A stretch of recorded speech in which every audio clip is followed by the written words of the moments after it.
మీ blood group మీరు ఎలాంటి వాళ్ళో చెప్పేస్తుంది. కొన్ని రీసెర్చ్ల ప్రకారం మన బ్లడ్ గ్రూప్ మన పర్సనాలిటీని డిసైడ్ చేస్తుంది. For example, A blood group ఉన్న వాళ్ళు చాలా క్రియేటివ్ గా ఉంటారు, వీళ్ళకి ఓపిక కూడా ఎక్కువ అండ్ రెస్పాన్సిబుల్ గా ఉంటారు. కానీ వీళ్ళకి టెన్షన్ ఎక్కువగా ఉంటుంది, ప్రతి చిన్నదానికి టెన్షన్ అయిపోతుంటారు. అండ్ వీళ్ళు చాలా స్టబుల్, మొండి వాళ్ళు. ఇక బి బ్లడ్ గ్రూప్ వాళ్ళు చాలా ప్యాషనేట్, యాక్టివ్ అండ్ స్ట్రాంగ్ గా ఉంటారు.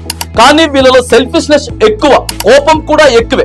ఏవైనా తప్పు చేస్తే అంత ఈజీగా క్షమించరు. ఇక ఏబి బ్లడ్ గ్రూప్ వీళ్ళు చాలా కూల్ అండ్ కంట్రోల్ గా ఉంటారు. వీళ్ళు సిచ్యువేషన్ ఎలాంటిదైనా దానికి తగ్గట్టుగా తమని మలుచుకుంటారు. కానీ వీళ్ళలో మతిమరుపు ఎక్కువగా ఉంటుంది, క్రిటికల్ థింకింగ్ తక్కువగా ఉంటుంది. రిలేషన్షిప్ విషయంలో వీళ్ళని ఎక్కువగా నమ్మలేం. ఇక చివరిగా ఓ బ్లడ్ గ్రూప్ వీళ్ళు చాలా కాన్ఫిడెంట్ గా ఉంటారు. వీళ్ళలో పట్టుదల కూడా ఎక్కువ. ఏదైనా పనిని మొదలు పెడితే కంప్లీట్ అయ్యేదాకా వదలరు. కానీ వీళ్ళు కూడా కాస్త సెల్ఫిష్ అండ్ సెల్ఫ్ సెంటర్డ్ గా ఉంటారు. అండ్ వీళ్ళు ఎప్పుడు ఎలా ఉంటారో అంచనా వేయలేరు. క్షణం ముందు కూల్ గా ఉన్న వీళ్ళు ఒక్కసారిగా కోపంతో ఊగిపోతారు. అన్ప్రెడిక్టబుల్. కానీ వర్క్ విషయంలో వీళ్ళు బెస్ట్ వర్క్ హాలిక్స్. మీలో ఎంతమంది ఈ విషయాన్ని కొత్తగా తెలుసుకుంటున్నారు? అండ్ మీ బ్లడ్ గ్రూప్ ఏంటి? మేము చెప్పిన దానికి సింక్ అవుతుందో లేదో చెక్ చేసుకోండి.